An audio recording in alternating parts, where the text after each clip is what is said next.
Hi, I'm the Space Quest Historian, and welcome to the last video of 2017. Well, kind of. I've got a little thing coming up on New Year's Eve, but it's really just a small little vloggy type of thing. This is really the last real video of 2017, and well, just to preface this with a little introduction, back earlier this month, on December 7th, actually, I was asked by a lovely person named Alexander Mejias if I wanted to come on his stream and play Doom. Because Alexander dropped by my 2,000 subscriber ass-kicking with DOS Nostalgic. He was in the server playing with the rest of us, and seemed to have a good time. And wasn't at all dismayed by my apparent lack of skill in playing such a game, so he invited me on his celebration of Doom's 25th anniversary, no, 24th anniversary, sorry. Yeah, still have to give it one more year. But anyway, 24th anniversary. Apparently it's a thing he's going to do annually. He's going to celebrate how awesome Doom is every December from now on. Apparently. So he invited me to be on this thing. DOS Nostalgic was also a guest on the day before I went on, and other people dropped in. Anyway, Alexander's also a game developer for Human Interact. That's sort of his brand thing. He's working on a new game, apparently one where you can talk to NPCs in the game, just like having a conversation. There's some machine learning going on in there. He talked about this on the stream as well. So hey, I accepted and, had a great time. Played Doom with Alexander and a bunch of people who just, dropped by the server and just talked about everything and nothing, really. And this whole thing, streamed out on Alexander's Human Interact Twitch channel, and it's up on his YouTube page now. And, of course, what you saw in the stream was Alexander's POV. Because, he was the stream host, and he plays a good game of Doom. But just, to, spice things up, I guess, or not. I don't even know why you would spice things up that way. But anyway, I recorded the entire match from my point of view as well. So if you want to see me get my ass kicked by Alexander and a bunch of lovely people on his Doom server, then by all means, this is the video for you. Because what you are about to see is an edited, not very edited, it's over 45 minutes long, but an edited highlights reel, I guess, of, things that happened during the stream. And as you can see, it's from my point of view, with my little fugly face cam in the top right corner. So, anyway, enjoy. Thank you so much to Alexander and the Human Interact crew for having me on the stream, and looking forward to seeing what they come up with their game. It's a VR game, so I'm probably not going to play it, but it sounds interesting, and I hope other people will check it out. So without further ado, because that was a lot of ado, brevity, never my strong suit, here is me playing Doom with Alexander Mejias and a bunch of other cool people on the Human Interact stream. And if you want to see the actual stream with Alexander and, from his point of view, check out the video description down below. There's some trailers and shit for Alexander's game as well, so cool on that. You can also see him play with DOS Nostalgic and the other people who were part of the week-long celebration. That was a bit more ado. Stop making ado. Just, here you go. I would spend more time getting to know you, but we're just gonna have to do the tango here. Hey, let's do the tango. It's ready to. It's 2 o'clock Eastern, so we're ready to roll. Sure. All right, I'll count us down. I'll lead us off. We'll do our intros. If you got something quick to share about Doom, and then we'll just jump straight into the game. Okay, sure. Okay, get ready. In 3, 2. Friends, it is day 4 of the Doom 24th history stream. I'm getting excited. This is so fun. We have a special guest with us today. You might know him as a Space Quest historian, but go ahead, introduce yourself. Who are you, and what are you doing on this stream? I am the Space Quest historian. You probably don't know me, and I have no idea. I play adventure games mostly over on my YouTube channel at youtube.com/SpaceQuestHistorian. Adventure games, languid games, narrative-driven games, all the love and fun you get from just like reading a book or watching a movie at your own pace. So here I am, playing Doom, about to get my ass handed to me. How are you, Alexander? Doing great today.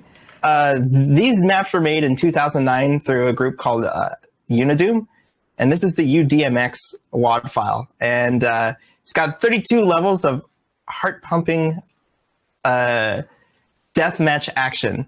And just like we were discussing yesterday, all the good Doom maps are set up like a circle, and I would imagine that like all but like 2 of these maps are set up like a really good circle. One of them set up like a square. Well, that's the thing, you can run so fast in Doom. Yeah. Which is another blow against me. Anything? I mean, I'm a Mario kind of guy, not a Sonic kind of guy. So when things go way too fast, I turn into a little ball of anguish. But it's going to be okay. See, I just want to get any wrong impression. I have played a lot of Doom. I mean, I grew up in the 90s, early 90s. I was a teenager in 1993. So we used to play a lot of Doom over serial cable, old school, motherfucker. Yeah, we were just talking about that, and Anatoly was saying that in Russia, like, you had to make your own serial cable. You couldn't buy them. I wasn't that hardcore. We didn't go that far. No, my dad, who's an electrical engineer, he just brought home a. He just made it for us. Yeah, well, something like that actually. And we had 2 computers to play on. We had my somewhat souped up 486 computer, and then we had a 386 SX 33 megahertz. Now the SX computer, the 386, could not run Doom very well, and my 486 could. I played it on a 386 SX, and I loved every 10 frame per second about it. Well, we had a special rule, since you can only play 2 people over a serial cable. The loser would then have to play on the 386 as punishment for the next round. What? You? Oh, that is evil. Yeah, but we were 13 and 14 years old, so fuck it. Who won all the time? My friend Mejias did, because he was. So you got to play on the 386. No wonder why you like adventure games. I was booted off my own fucking 486 souped up DS. It was a DX2 66 megahertz. It had 8 megabytes of RAM. I loved that machine to bits. Shit. Well, I'll just say this: in some of the older Sierra games, there was a lot of like skill-based stuff that they would throw in the middle, which always felt weird and at odds with like the rest of the game, where it was just all puzzles and dialogue and stuff. Are you talking about arcade sequences? Because guess what? Famous space adventure series invented that thing. Yeah. Space Quest 1. Space Quest 1. Really, in 1, they had one? I don't remember the text one, because I played the VGA remake. Alright, well, Space Quest 1 from 1986 was the first adventure game to include puzzles that had to do with the on-screen character's position on the screen. So you had to evade acid drops, and you had this fucking skimmer sequence where you had to yeah, you're right. Fly around rocks and shit. Because that's the inspiration for StairQuest. Yeah, well, kind of. StairQuest, if anyone doesn't know, it was an Adventure Jam game that I worked on slightly. You worked on StairQuest? Yes, I did. You didn't tell me that. No, I did not. Fuck right now. I didn't design any of the levels. I wrote about, I don't know, a third of the parser responses that you get, mostly the dirty ones. So if you try and fuck or lick or shit on anything or piss on something in StairQuest, I probably wrote the response for it. That's funny. That's really funny. Yeah, the dudes who make StairQuest are very good friends of mine. One of them is actually our team leader, is Jess Morissette, the proprietor of the first ever Space Quest fan site known to man, and probably, he will claim, the first fan site for a game ever made. It was in 1995. Worldwide Web history. I believe that. 1995. Yep. You do me, Demos. I'm just spectating around. I haven't even joined the game yet. Should I do that? You should join the game and pick up a super shotgun, get close to somebody. I'll probably do that. I've just been running around spectating all this time. You're just getting a warm-up lap in there? But we just changed the map. Yeah, I thought that would be fair, since... We should be in the game, because every time you get killed, it's a name drop right on screen. Oh yeah, because people need to see how absolutely utterly awful at this I am. Now I did say I've played a lot of Doom, and that's true. I'm just very, very bad at it. Okay, my first frag. That was kind of a cheat. Look, it's not like playing Anatoly. Anatoly's pretty decent at this game. He is not bad. He's like, I'm not good, but yeah, he said that as well. I invited him when I hit the 2,000 subscribers, and he said, no, let's not call it an ass kicking. And he said this on the air as well. Let's not call this an ass kicking. I'm not that good at it. And we get in it, and he's just mopping the floor with me. It's easy. There's a high skill ceiling. There you go. You got me. Yeah. Well, your name shows up and you kill me too, so it's win-win. Whether you win or lose, you win because your name's showing up on screen. And after the 2000 thing, Chris Asik, the Ancient DOS Games dude, wrote me and said, "Well, you're not that bad." Thanks. That's what you want to hear when you're like, yeah, you're doing something fun. I was pretty middle of the road, which is the story of my life, really.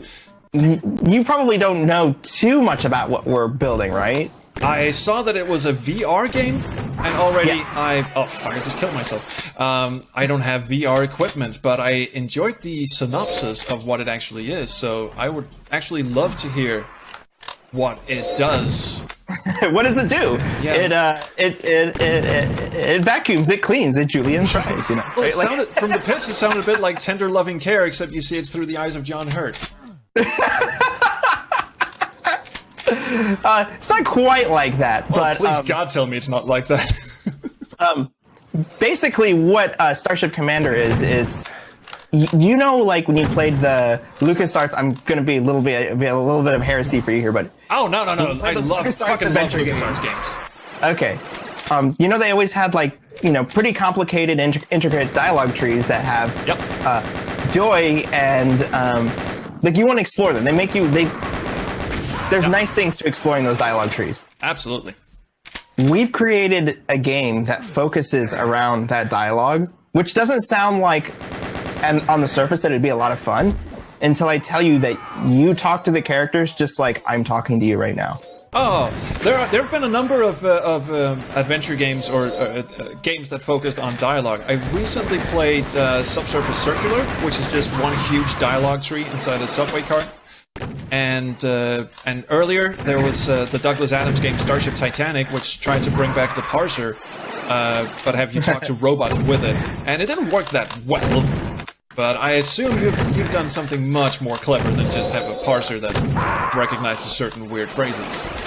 So what we've done is we've teamed up with Microsoft to get essentially the best machine learning AI software out on the market. And this thing actually determines the intent of what you're saying. All right. And then based off of that, that's how the dialogue fires. And so fires, really interesting choice of word that you just shot me in the fucking back. So interestingly enough, when you talk to these characters and you say things like, hey, well, first of all, we put you in a ship, and it's like, hey, you got a mission, you're going to go do some stuff, and you're like, hey, what are the guns like on this? And Sophie Wright, who was on stream with us earlier this week on day 2, she'll have some snarky thing to say because she's Sophie, and Sophie's lots of snark. And she'll be like, all right, killer, I'll teach you how to use the guns. And then, she kind of goes into her thing. So there's a lot of joy and wonder in exploring the dialogue in our game. And not only that, but there's still action sequences and stuff, too. It's a VR game. You're going to have some fun, cool stuff that happens. So please, let me know. Because one thing I'm dying to know is since it's a VR game, are you glued to the floor? You're not glued to the floor. You can actually get up out of the chair and walk around, but you're inside of a spaceship, so, there's not very much room to walk around inside of it. All right, cool. Because that is one thing that I love VR. I think it's a great idea, and I'm very, very excited for what it can do, also for, narrative-driven games, dialogue games, and adventure games and such. Right now, it's just a lot of, oncoming swarms and, movement. Oh, yeah. Is the big trouble. But it has so much potential for, those old... I don't want to say Myst, because Myst, but... We're going to probably play Myst at some point. Oh, shit. Let me finish my thought. you could actually do some of those glued on the floor type games. I know my friend Agustin Cordes from Senscape is doing his game Asylum for the Oculus Rift, and it is one of those old guy, 7th Guest, 11th Hour style glued to the floor kind of adventure games, where you have 360-degree head movement, but when you want to go somewhere, you click one of those follow me kind of buttons. You gotta get the super shotgun though, because that's where the damage is at. You can burst that damage. Oh yeah, I love a good shotgun match. Anatoly and I, we were playing on map 32, and we were just sitting there fawning over how fun it was to play Doom again. And I said something like, "Oh, we both got the shotgun," and he just goes, "I fucking love a shotgun match," in that inimitable Russian way he does. Well, that's what these newer maps do. They always put you in charge, you and a shotgun. I mean, like, you almost always spawn on a shotgun, and every once in a while you spawn on something that's not a shotgun. Yeah. And then you're just like, ooh, change of pace gameplay. I'm actually digging these because in preparation for the 2,000 subscriber ass-kicking, my friend set up his own Doom server, and he tested that out a couple of times, me and some of my friends. And we had the hardest time finding, maps from the old Doom 2 and especially Doom 1 that were actually really good for deathmatching. Yeah, you have to remember, like, when they put the multiplayer together, they probably assumed that not very many people would play it, because who had a network with multiple PCs connected? Mid-90s, I used to go to a lot of LAN parties, because... that was the way to do it. Oh, hell yeah. There was no internet play back then, and if there was, it was over, It was laggy. I mean, there was Dwango in the US, but it was... Yeah, we didn't have that, by the way. No Dwango for us. So I would physically lug my computer all the way over to my mate Peter's house, and he lived on the, I can't remember if it was the 6th or 7th story of this apartment complex, but it was, you have to bring your own CRT monitor, keyboard, tower cabinet, all this shit, up 6 flights of stairs every weekend, just to play Doom and Quake. Weekend? What? Wow, I would only go to go maybe like once or twice a year, because LANs didn't happen very often where I lived, Well, we went to some of the bigger LANs, like when you're 200 sweaty nerds in one gymnasium.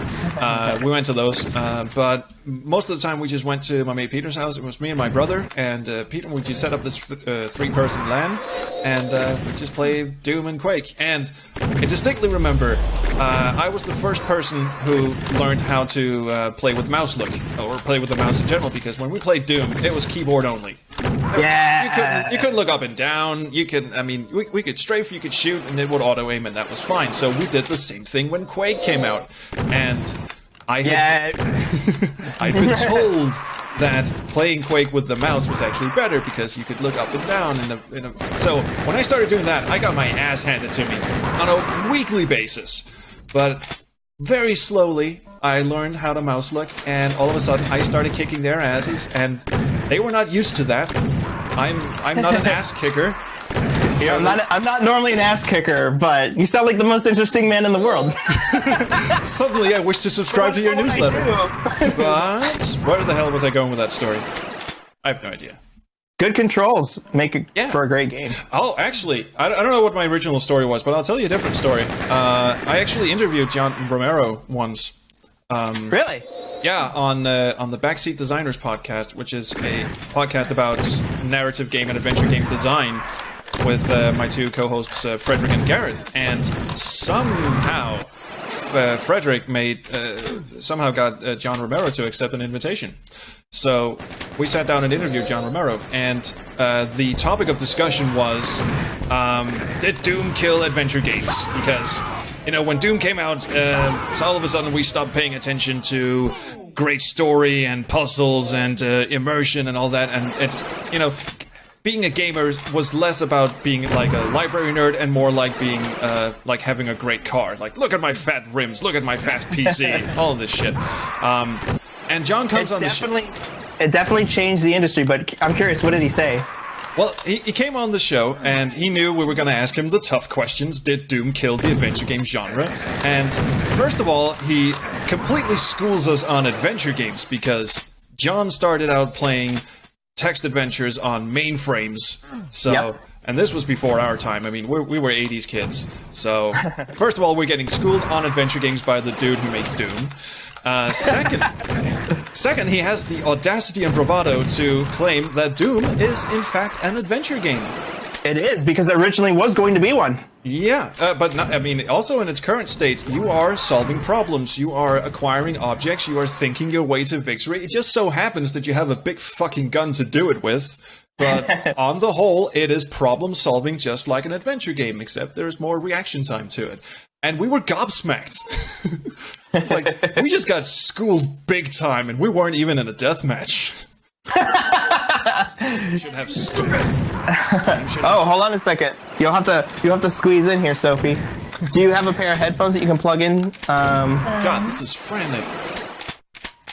No. Here we go. Hold on a second. Sophie Wright just entered in here. I'll have to like squeeze over, see if I can make room. We're going to squeeze in really tight here. There's a metaphor going on with this level as well. It's a very tight squeeze, so you're just physically experiencing what everyone else is experiencing virtually. I can't aim with all this shit on screen. All right, so Sophie Wright, if you don't know, is Chief Operating Officer at Human Interact, but she's also one of the main acting roles in the game as Sergeant Sarah Pearson. That's me. Good to meet you, Sergeant. I salute you. I'm going to rocket the shit out of you, Amy. I should get rockets. Yeah, you're right. Rockets are pretty fun. I am the rocket man. Somebody comes up with a shotgun, jukes all your rockets, and then just fires a couple times. I should get rockets, says Alexander, then gives me 2 barrels to the face. That is not a rocket, Alexander, but thanks for playing.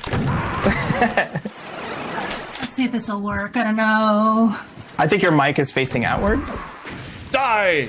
Okay, I'm getting into this now. I know, isn't this game pretty easy to get into? It is. That was really... when we did the test beforehand, I was like, I will be unable to speak and play at the same time, for I have 0 brain cells. But you figured it out. Yeah, well, I just stopped giving a shit if I was hitting anyone. It seems to have solved itself. Yeah, this game's always a good time. I mean, like... I have not played this game, like, seriously, like, let's do a tournament and win.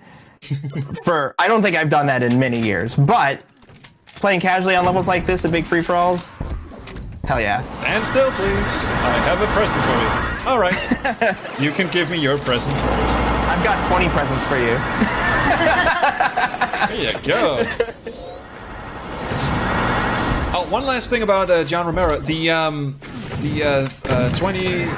2000 ass-kicking thing on my channel, I actually asked Romero if he would be the commentator on it, and... There's a rocket.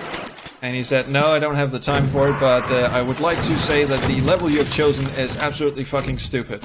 It was map 32 of Doom 2. And we kind of, Anatoly and I kind of took that as a badge of honors. Okay, the match is at least semi-sanctioned by Romero, and he says we're fucking idiots for choosing that map, so cool! Hey, I'm second to last now. Things are heating up. If we do this for 5 more hours, maybe I'll get to 3rd place. Well, you know what? If you do this for a couple of weeks, that's good. Why don't you hang this up closer up there? Yes. I need to find a better gun. I keep, like, getting the single barrel shotgun. There we go. I like the single barrel shotgun. I've just killed a bunch of people with it. I just killed you with it. He's like, I got you. Do not disparage the single barrel shotgun, for it is your friend. Here, allow me to demonstrate in your face. I like that everyone's in the same area and everyone's kind of like facing each other and going around in circles. That's how Doom works. And various other teenage activities, but let's not get into that. Oh. That was terrible, I'm sorry. It's okay.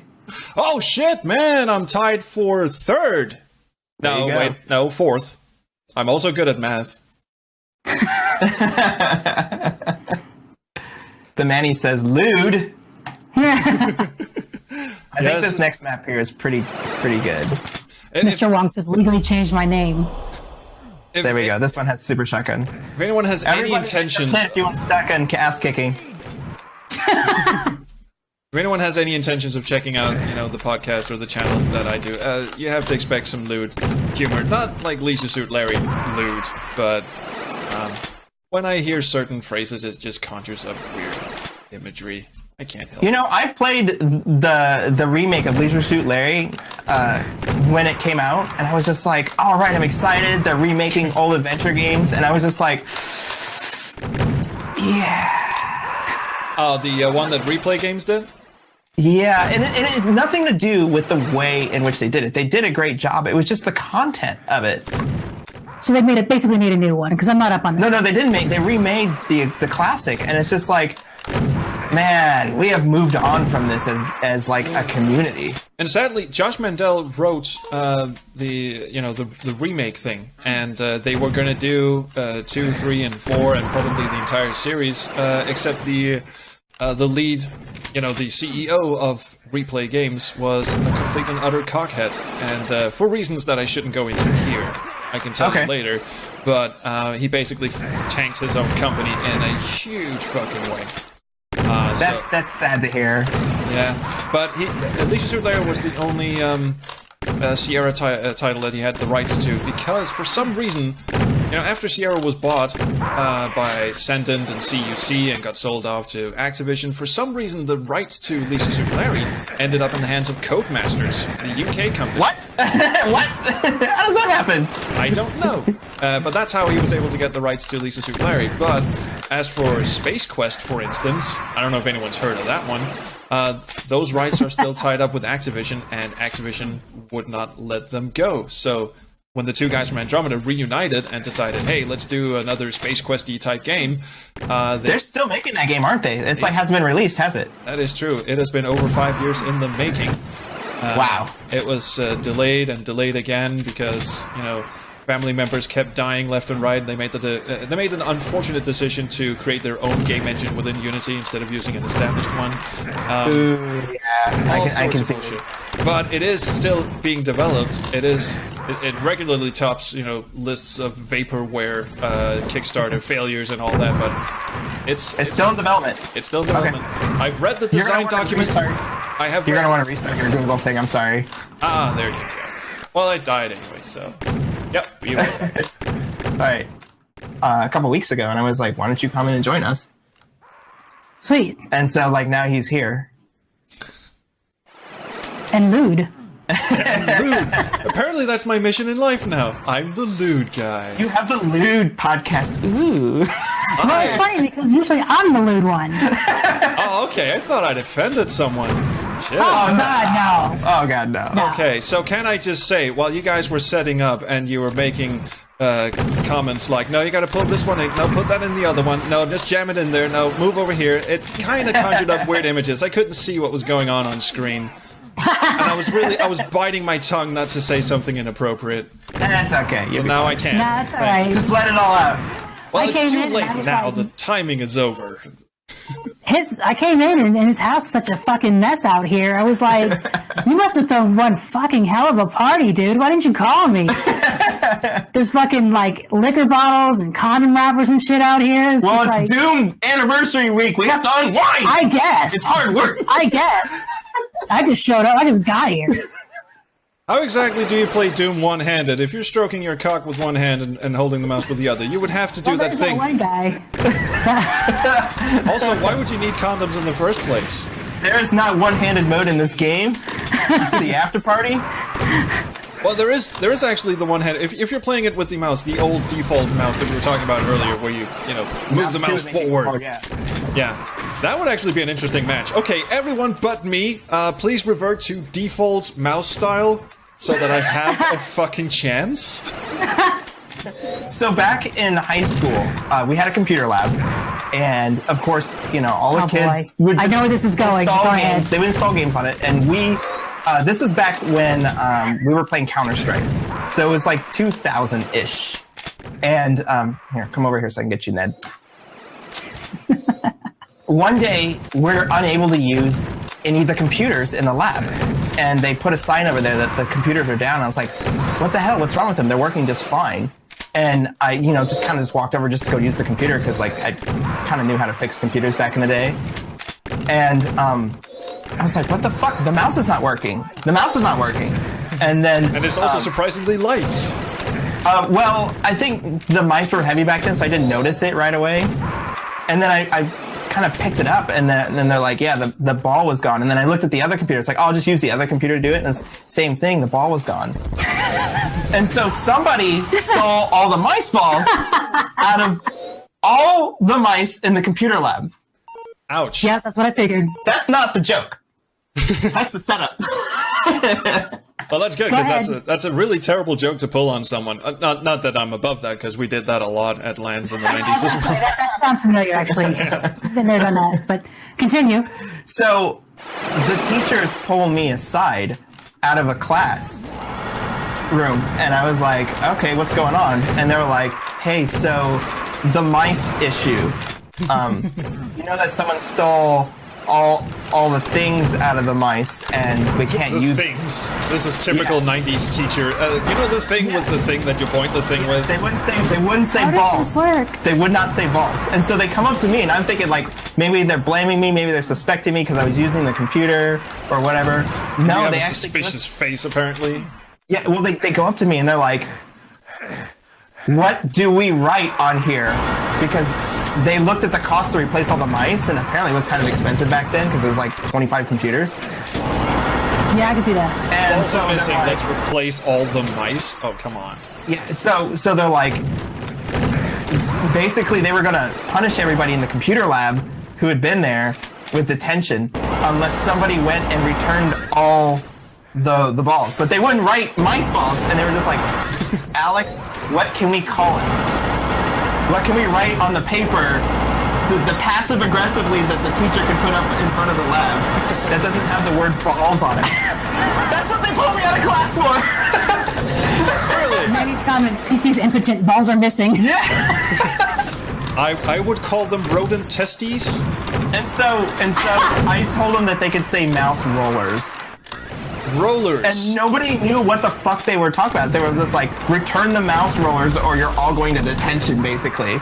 And everybody's like, what's a mouse roller? I was like, yeah, you know, the ball under the mouse. So like, and they're like, my friends were pissed off because they're like, who the fuck would do that? We can't play Counter-Strike. And we're gonna get detention. This is bullshit.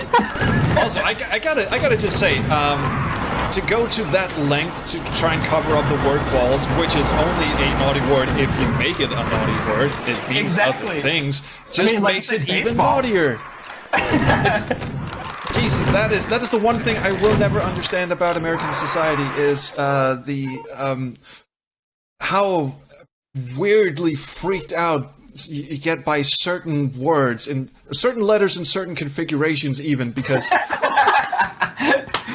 I mean, you can say a fox, F-O-X, that's an animal, but if you fox a fox, then suddenly that's a weird thing, and you get thrown out of the zoo. It sounds like it's like a Eyes Wide Shut kind of thing. That's kind of fucked up, man. Why would you say that on my stream? So, Tegan Gia just said, and then I see this, and I appreciate this, because I think I've actually done this. I taped the underside of my boss's mouse before leaving my last job with a note on the underside that says, do you miss me yet? Because I was fixing their computers. And I have to tell you, my last job, I was actually just a mechanical engineer. I said just, but my job was to do process stuff, right? I'm not the IT dude. Well, they had an IT dude, but he was like, and no offense to anybody who might be overweight, but he was like 450 pounds and had like a bunch of chronic health issues, so he couldn't get out in the facility and go fix computers and stuff. So whenever something was like fucked up, they would call me and be like, hey Sophie, how do I do this thing on Excel? Hey Sophie, this thing isn't booting up right. How do I do my Adobe registration? And I'm like, seriously, why the fuck are you calling me? I have projects to do. And so I went ahead and actually programmed the database before I left, because that's my job. You know, and ouch. Did you put in a back door that says Joshua and then it starts World War III? Do you want to play a game? Yes. No, so basically I told him, I was like, because there was like one of new features, like every single day they wanted a new feature, and I'm like, okay, but we need to test it. So it was always breaking, because they wouldn't have me add stuff but never test it, and then just go and implement right away. Oh my god. So when I left, I'm like, you know this thing's only going to run for about a week, and you guys are going to break it, right? And they were like, you need well, to maintain it. they're like, I'm like, get someone else to maintain it. They're like, well, we'll have our computer guy do it. I'm like, I wrote it. He has no idea what I did. That's not going to work, you know? So I heard they went out and they hired somebody else to write. That was like a year ago. They hired somebody else to write another one. I have another story about shit we used to pull on people in the 90s, if you're interested.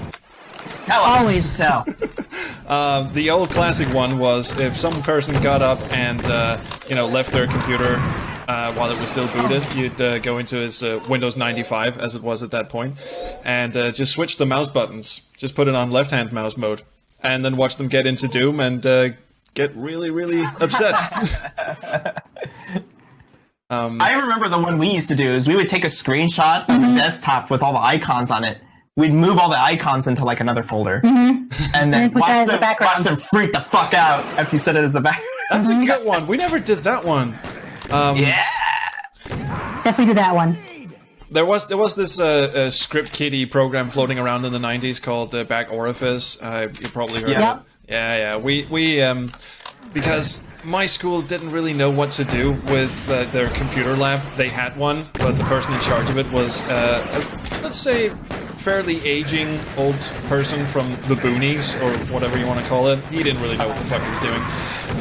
So we had unlimited access to it. There was no supervision. We could just go in whenever we wanted to. So, of course, some of my friends, I won't take responsibility for it, but I will admit I laughed my ass off, installed Back Orifice on all of the computers except for one, which of course was the master computer, and we would spend recess in there, sitting behind someone who was trying to write their mom an email for the first time in Hotmail, and when they got to Sincerely Yours, we would just, take over control of the mouse, mark everything, and hit delete and watch them, start over. I'm sorry, Mom, this is the fourth time I'm writing this email. Yeah, that's mean. We were kids. I thought you were about ready to say it's like, and then write "fuck you" and then hit send. Oh my god, we should have. Oh no, we were mean. We weren't assholes. It was just playful fun. Deleting everything's not an asshole thing, but there's a difference. I mean, we didn't want to involve them. Also, there's a outside chance they might trace it back to us and throw us out. Or some kid, more likely, some kid will narc on you. Yeah, more likely. Oh dear God, someone's got a rocket launcher. I am into this shit. Get out of this counter, Alexander. You're right, that announcer is really, really energetic, isn't he? I know, it's awesome, isn't he? Yeah, someone's had their Wheaties. So, I have my Back Orifice story. Yeah, let's hear it. I'm a little bit older than you guys, and most people on the chat. So when I was in college, that was a thing, and there's a setup for this. So I was, I unfortunately got sucked in by the militant Christian groups because my roommate was one of them. So I was like, all right, cool, I can do this for a while. And while I was in one of it was like Active Christians Today or Campus Crusade or one of those places. And while I was involved with them, Crusade, that's such an unfortunate word, really. Hey. So while I was involved with that, my roommate introduced me to this guy that she met. She's like, so hey, there's this guy, whatever, because she was dating one of them too. It's a cult. It happens. And so the promise rings came flying off, and it's all history. No, sorry. I wish. I wish these guys didn't play like that, or at least, anyways, let me get there. So the guy, he's just like, we get talking. So what's your major? And I'm like, it's engineering, right? He's like, so what's your major? He's like, business. And so there's a joke that they tell in engineering school, and I told him the joke. Joke goes, what's the other name for engineering degree? Moneymaker? Free business. Oh wow! Not as dirty as I was expecting. No, but he took it personal. That's funny. He took it real personal. Pre-business. Yes. He took it real personal, and he just got up in my face and was just nasty about it. He's like, you know what? When we get older and you graduate, he said, you're going to be working for me, and I'm making all the money, and I'm going to be running the show. And I'm like, Jesus, chill out. Oh, Jesus. He was just he got offended. And I'm like, fuck Jesus Christ, man, all right. And I decided at that point I wouldn't have nothing to do with them. Did you say fuck Jesus Christ to a militant Christian? Because that might have had something to do with it. And then I realized that wasn't enough for me. I like where this is going. So you can see where this is going. So our mutual friend It's like, hey, listen, send this game to him, because this was when Back Orifice was disguised as a game. You know, you'd open up the file and you know, hey, play this game, and Nothing happens. You know. So he's like, oh, okay, yeah, that's all right. It was kind of a dumb little thing. And so we start scoping at his computer. We'll check it out. It's full of porn, like fucking full of porn, ridiculous amounts of it. Really naughty stuff too. Windows won't boot because there's so much porn. Yeah, like crazy. And I'm just like, wow, because this guy hosts like Bible study in his room once a week, kind of a thing. And he like holds himself like as, you know, the moral authority in the team. I'm like, Perhaps So a bribery was in order. Oh, no. We're going to do better than that. Fuck bribery. I ain't worried about that. So I said, all right, when's his next Bible study? So my friend clues me, he's like, it's a Wednesday at 6:30. Why? I'm like, come over to my room. You're going to like this. So we go in and we check it out. And we tested it to see the keystroke thing and open this tray and all that good shit. Make sure that was working. So we waited until right about the time we figured they'd be doing their little silent prayer part. Oh shit! Oh, you are cold. That is so cold. I've always been like this. Anyways, we find like the raunchiest file we can find. Turn the speakers all the way up and let her in. Yeah, don't fuck with Sophie. Yeah, so he wasn't the prayer leader after that. So anyway, that was our stream. Thanks for watching us. We are Human Interact. Today we had our special guest here, Trolls. Space party Forces, McGee. who kind of trolled the stream a little bit, actually. See what I did there? Oh, wow, funny. Tell us what you're doing. What's the next thing? How can we see more of what you're about? After this, would anyone want to? All right. I do. I have a YouTube channel over at youtube.com/SpaceQuestHistorian. I do 4 weekly Let's Play videos and 2 live streams. And I also dabble in some game development, just on a hobby basis, really. I was involved with StairQuest, that's not a lie. I was also a writer on Serena, a game that came out a while back. It was free on Steam. And I photographed my cats for one Adventure Jam experiment. That turned out very weird. But yeah, that's pretty much my thing. I'm very passionate about adventure games and apparently potty mouth humor. So check that out. Follow me on Twitter at SQHistorian. Shit's always flying out of my mouth there. That's cool. Woo! Hey, right, that was I'm gonna long-winded as hell. I'm gonna link to these already in the chat here. Oh, wait a minute. My friends are going to kill me if I don't say. Also, check out backseatdesigners.com. That's a podcast about game design, but from a player's perspective. So we invite game designers and then tell them how to do their job. You're welcome to join at any time. I might want to do that, but I'd have to hold my tongue and not be like, okay. Like, There is no holding of tongues. So yeah, we're gearing up for our 5th season, starting in probably February of next year, and it's gonna be fun. We've had like Chris Jones of Tex Murphy, we've had John Romero and Tom Hall, and a bunch of other cool people on the show. So we're hoping that season 5 won't suck abysmally. So that's it. That's our stream for today. We will see you tomorrow at 4 p.m. Eastern, where we will be doing the Big Doom Pile-On. Ew. all right, guys. If it's going to be a big human pylon, why not set the limit to 69 players instead of 64? I think that's a missed opportunity. I'd probably have to recompile the server. Bugger. All right, never mind. I'll shut up now. It's a hard limit on the server. Oh, dear, you just did it again. Oh, the innuendo, how it keeps flying. That's your mind working. That's your mind working in overdrive. It's getting a bit late over here, I think. All right, guys. We'll see you tomorrow. Have fun. All right, bye, guys. Bye. Cheers. Thanks for having me on. That was very nice of you. See you tomorrow. And we are off. All right. Nice. That was awesome. Thank you so much. Hey, my pleasure. I completely forgot to, thank you profusely for having me on. I was so distracted. Oh, no, you don't need to tell them that like, hey, thanks for having me on. Well, like, then it's just like, then you're just that shit house guest who comes in, eats all the food, and goes, so, when's the next train leaving? You and your Europeans and your trains. Yes, we love trains and bitching about them as well. Nah.